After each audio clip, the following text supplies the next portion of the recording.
Just ahead on American Black Journal, mental illness and its impact on the Black community. Why do so many African Americans suffer in silence? We'll talk about reducing the stigma associated with mental disorders. Plus, we'll hear about how Detroit Rescue Mission Ministries has been changing lives for 105 years. Stay with us. At DTE Energy, we believe that we have a greater responsibility. We believe that being part of a community means being involved in the fabric of that community, investing time, effort, and resources in the communities we serve. DTE Energy Foundation is a proud sponsor of American Black Journal.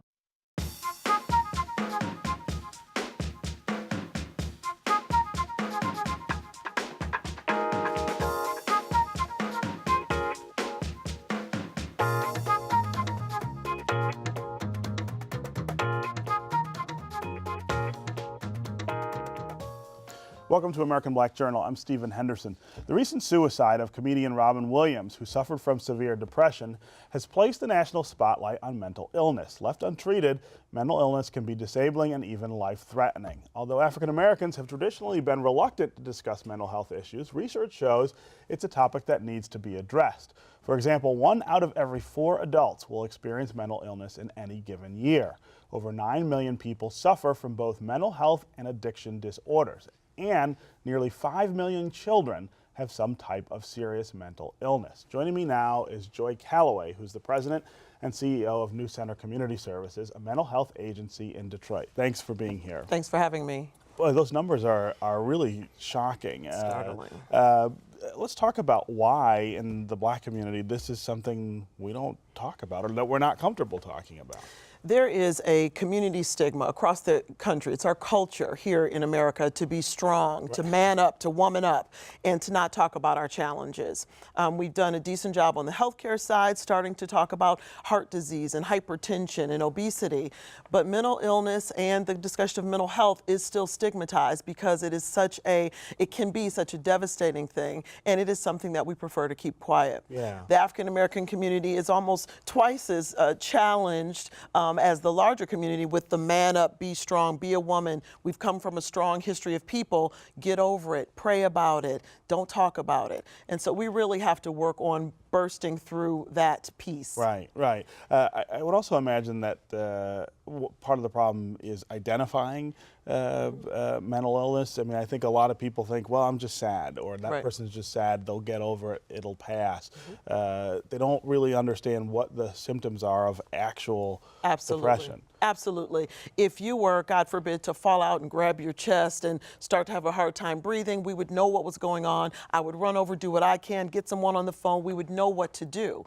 But if over time I'm noticing that as a colleague or friend of yours, you're starting to decompensate mentally or emotionally. First of all, not many people know how to recognize signs of changes in people's mental health status, number one. And then number two, because again of the stigma, Stephen, it's hard to say, you know, friend, I think you're having some challenges, let's go get some help. So we've got a number of things to do. We have to start talking about mental illness like any other chronic disease. We don't have a problem saying I'm hypertensive or I have diabetes or I have this or that, because we know there are resources out there to help. And people as a society don't judge folks if they have diabetes or those other things. That's right. Unfortunately, we tend as a community, as a society, we tend to judge people and think that you're just having a bad day, get over it, or you're not relying enough on your faith, especially in our community. You're not, talk to the Lord about it. We have to do a better job.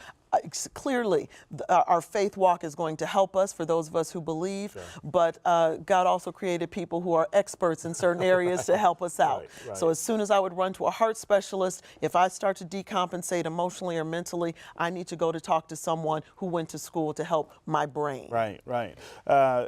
When you talk about depression, and particularly depression brought on by trauma, I think you automatically start to think about Black children, and think about Black children in the city. Absolutely. And how much they see and experience at a really young age. That you've got to have much more widespread mental illness and disorder among kids than I think most people would think. Absolutely. A couple things come to mind. Trauma is definitely a precursor for mental illness. We at New Center Community Services do serve children as part of our program offerings, and those children are seriously emotionally disturbed, and many of them, I dare say, the majority of them have experienced trauma at a young age. Yeah. We know from studies years ago that trauma impacts your health long-term, physical health. And now we are realizing and accepting the fact that even more so, it impacts your mental health in a negative way. Right. So I've read some research that talks about how trauma at an early age almost rewires your brain. Absolutely. Really just changes the way you react Absolutely. to everything. And unfortunately, in our communities here in Detroit and many other urban settings, you can go into a classroom and ask, how many of you know someone that's been shot, been killed, had some other major trauma? Most hands will go up in the urban setting. And then how many of you all witnessed it? That is a whole nother level of trauma to see that as a child. Think about seeing something like that as an adult with years of experience and ways to cope behind you. Sure. As a child, you don't have the mechanism to cope to cope with those things. And so it starts to become internalized, and add to that parents, I'm a parent myself, we don't want our children labeled. Right, no. So when we should be going to say, I think there's something happening with my child, she needs some help, it's difficult for us to do that societally, but specifically in our community, because that's just not traditionally how we cope with things. Right, right. Well, how do we deal with children? I mean, that's a very different kind of issue than adult mental illness. I would think you need to deal with the schools, which absolutely of course are challenged themselves in Detroit. It's a multi-factorial kind of approach. One, we have to deal with parents. Many times children of traumatized situations are in traumatized situations because their parents are. And so we definitely have to reach out to the parents. You can't just deal with the kid. You can't. You gotta deal You with absolutely the family. cannot. You absolutely cannot. So you have to deal with the family and deal with the trauma issue and deal with all the economic determinants of health, of mental health with the family. You also have to deal with the schools, as you mentioned. We have to teach our educators and the social workers in schools, administrators, how to recognize symptoms of trauma. Sometimes the acting out of a child is not just because they're a bad kid, but they are reacting to something that's happening in their home life. And we slap a bad kid label, go to the principal's office. What we're challenging in the larger mental health community, and specifically at New Center, we're challenging administrators and teachers and social workers to give us the opportunity, when you're in a crisis situation, give us an opportunity to come in and help you all determine if it's a trauma-based situation. And if it is, we have a program for that. We can help these kids turn the tide, because just because you've lived through trauma doesn't mean you have to continue to live with that trauma. In addition to that, we have to go to those community organizations that support our families in the community. I'm going to say churches. I'm going to say our fraternities, our sororities, our community groups. All of those organizations and entities need to be educated on mental illness and mental health, how to recognize it, and what to do about it. One of the things I think people don't quite get is that mental illness is, I don't want to say curable, but it is a manageable disease, if I may. It's like diabetes, hypertension. It is a chronic disease. And one of the things that I think is important to fight the stigma is to force that issue. This is a organic brain issue. In most cases, some is trauma-induced that changes the chemistry of the brain. Some folks are born with the propensity to have it because of history. We have to help people understand it is a disease of the mind. I didn't choose it. I didn't choose my hypertension. People don't choose to be schizophrenic. Would they do that if they could? And so we have to get away from the shame and the blame of it and recognize that it can be managed. The other piece of working through the stigma issue is to not just talk about mental illness. I want to talk about mental health. Talk about the importance, just like we talk about drinking water and exercising and eating right. What are we doing to maintain our brain as an organ? What are we doing to maintain our emotional life and maintain that? The last piece I would say around fighting stigma, and I think it's specifically important for children to hear and families to hear, there are people who are living with mental illness, some severe, that are enriching our lives every day. I challenge people to think about what your life would have been like without the music of Michael Jackson, severe depression and anxiety. What broadcasting would be like without Oprah Winfrey, who suffers from anxiety, Halle Berry, Herschel Walker, the list goes on and on. People need to know. Far more common than we want to talk about because of the stigma. But to break the stigma, Right. We have to talk about it. Right. You know, they made some decisions in this state about 20, 25 years ago about how we deal with mental illness that I think everybody regrets, including the people who made the decisions, Exactly. that it did not turn out Exactly. the way they thought. We don't spend a lot of time or money We don't. in this state trying to give people you know, opportunity to deal with these problems. That's absolutely right. I was a small child when they made those decisions. But I think that what we could do now, I don't want to talk about what should have happened. What we need to do now is to make sure that we have several options for dealing with mental illness. Right. I think the decision to close the state hospitals was, you know, there were some challenges there and that need to be dealt with. Right, they weren't working They weren't working either. Right. But to just shut them down and say, let's And totally go to everybody community, just, that wasn't right either. We need to be more thoughtful. We need to be more strategic. We need to be more innovative about how to deal with mental illness. Realize it's not going anywhere. Right.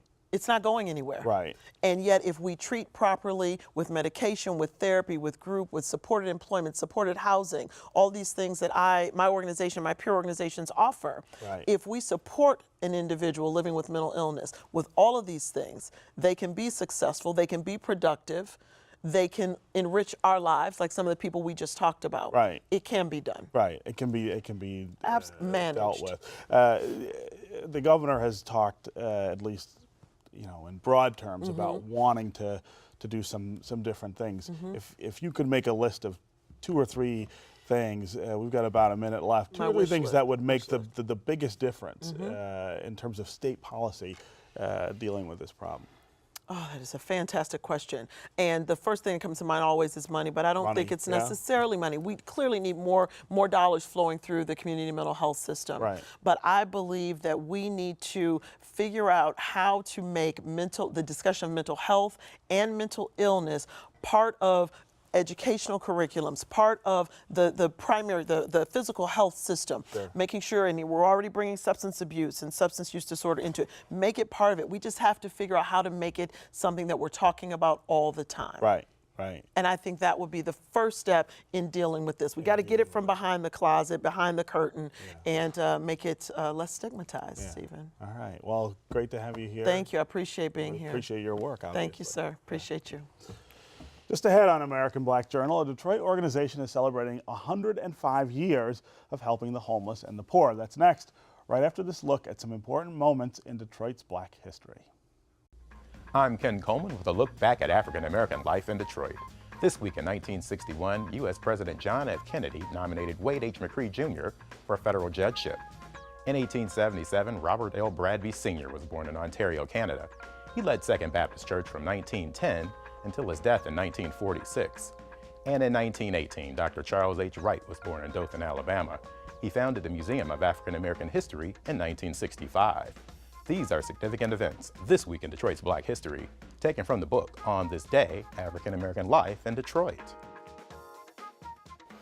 Since 1909, the Detroit Rescue Mission Ministries has been rebuilding the lives of the homeless, addicted, poor, and abused. The rescue mission provides emergency shelter, food, clothing, substance abuse treatment, job training, spiritual guidance, and much more.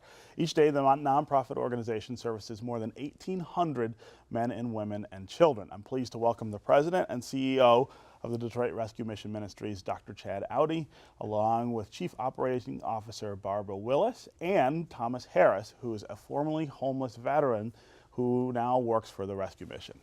Welcome to American Black Journal. Thank you for having us. That's a long time, 105 years, yes. but certainly the homeless problem and the problem of the poor has been with us longer, right? Yeah, and unfortunately it's growing. It's not getting better, right, right. Actually, there is a little change right now. We have more families who are homeless versus what we used to see, the traditional homeless, one person. Single people, right. Yeah. And there is a differentiation between homeless, the people that they perceive as the chronic homeless who sits on the sidewalks of the streets, and the actual people who we all want check away from being homeless ourselves. Right. So we wanted people to understand sometimes that a homeless person is still a human being like any of us, but went through some circumstances that caused him to become homeless. So he's not always the homeless that we see on the bridge or on the sidewalks. Right.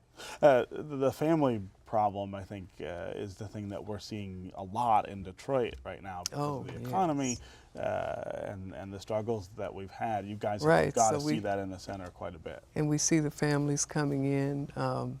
Even we feed the homeless at one of our sites in the evening, and we see families coming in there. So it's just epidemic almost, you know, in terms of whole families being a part of the homeless situation. And is that something that you see people come in and out of? In other words, maybe they're homeless for a stretch, maybe they find a place for a while, but they can't just sort of get back on their feet permanently. After the housing crisis, a lot of people suffered involuntarily. It could be they were paying rent and the landlord, his house was foreclosed on. Turned out that the family had to be homeless. They have to be put out. And for first time in many years, we've seen people who never been homeless in their lifetime. They lost their jobs, and I can tell you real quick that one time on the line at the shelter, we had a person who was at one point in time an executive of one of the big three, had his 2 sons with him standing in line. Is that right? So, yeah, the face of homelessness has been changing a lot. Sure. And but we're here to address those issues, and we think with the houses that we have in the city, the abandoned homes, there is an opportunity for us to rehab on some of them and place those working homeless, because we got a new category. It's called working homeless. Right. So we are able to bring those people back to those homes. Or build in apartment buildings and make sure that, because dealing with families is totally different than dealing with an individual. Sure. You need a whole different setup. It's expensive to do it unless if we use the resources that we have within the city. Right. So that's what right now we're trying to do. We're matching some of the working homeless families, instead of being in a shelter or in an organization like ours, go and have their own homes as long as they can pay the utilities and maintain the house, and bring more people into Detroit versus letting people go outside Detroit. Right, and leaving empty houses. Exactly. Mr. Harris, you seem to have a pretty fascinating story. Why don't you tell me about how you came to be homeless, and then how you moved to the point where now you work with these folks at the homeless shelter? Well, I'm like one of the people he spoke of who had a job and the business went out of, went out of business, and it was very tough for me living check to check, and now no check at all. Right. So I heard about the mission, and I went there, and got help from them, and subsequently took a job with them. Right, right. And how long of a stretch would you say it was that you were on the streets? It was pretty close to 5 years. Wow. Yeah, it's a long time. And what was your military service? Marine Corps.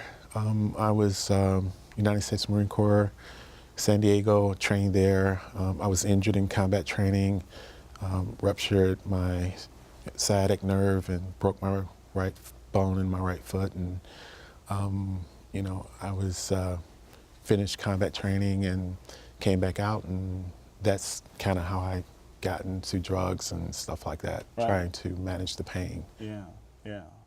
I mean, that's such a that's got to be a very common story, or a common kind of story. If you, well, first of all, we're very proud to be able to help, and today is 9/11, so we can actually talk more about our veterans too, who sacrificed their life for us. Unfortunately, we have to deal with veterans coming home and being homeless. And not being given any sort of support or opportunity. Exactly. So Detroit Rescue Mission Ministries, and for sure other peer organizations, is doing their utmost to make sure that those guys would have their dignity and respect, and we provide them with the services that they need so they can reintegrate back into the society and become a citizen, tax-paying citizen, and that's exactly what we've done with Tom and with a lot of other people that we do.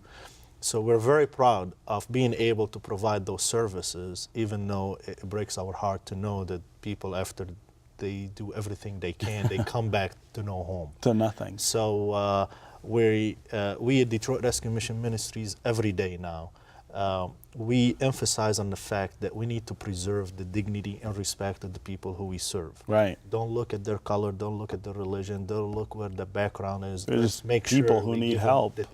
give them all the things that they need to get back on their feet and become member of this tax-paying individual, good citizen into our community, and Tom is a great demonstration to this. He had some bad times, but today he's working. He's one of our best employees. He encouraged others to be doing exactly what he says. He become a speaker, encouraging speaker to others to show, if I could do it, you can So do can it. you. So that's what we have every day, and this is what we do every day. Right. And we have beautiful apartments for our veterans. Yeah, where talk about the sort of housing you guys provide, and that's changing too, right? Yeah, we have some beautiful apartments for their individual apartments for the veterans in Highland Park, 211 Glendale. We also have some in another facility at 13220 Woodward. But they have case management services, looking for jobs, job readiness, looking for apartments, just trying to give them the whole spectrum.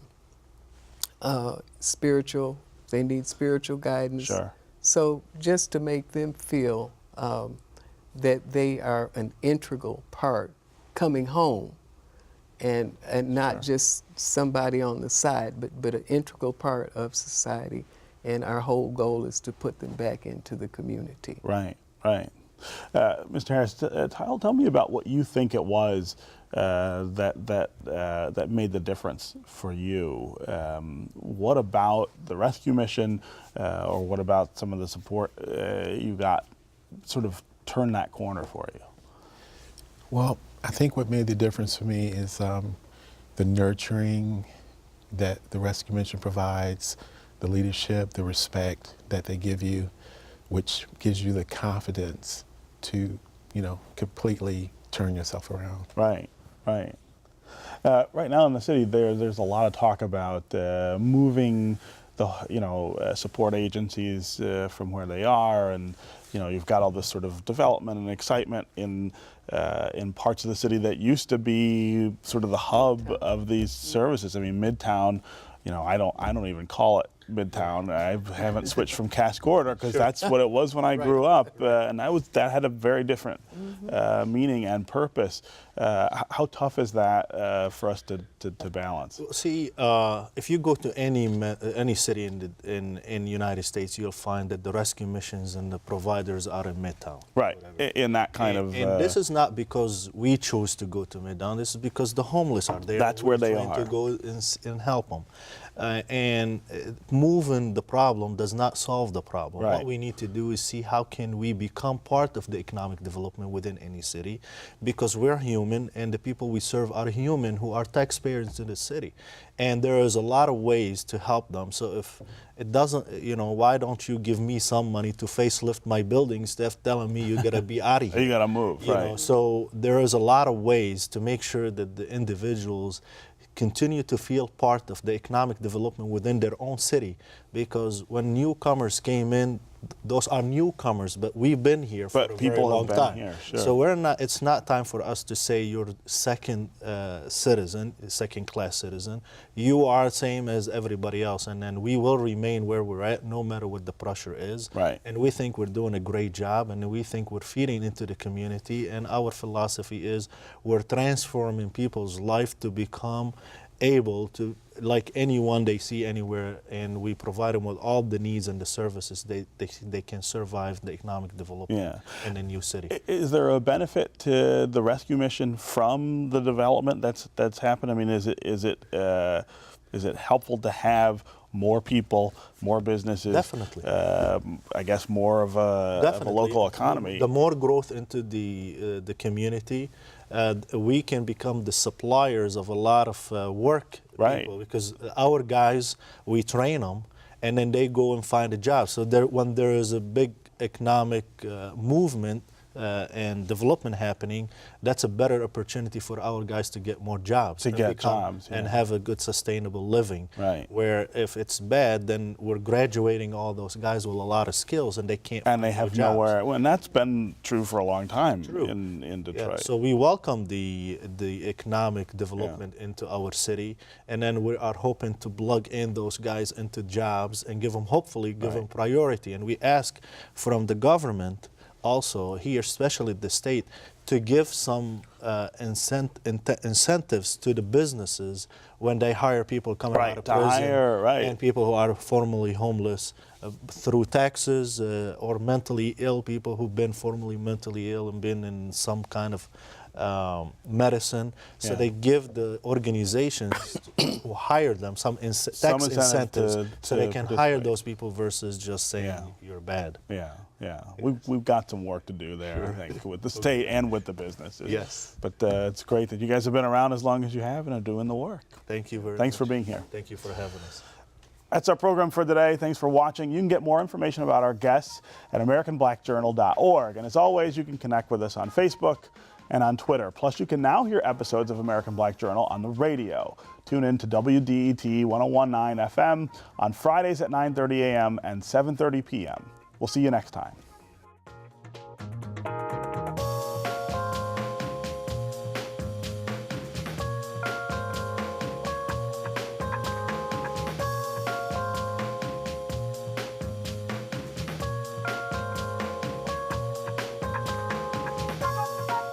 At DTE Energy, we believe that we have a greater responsibility. We believe that being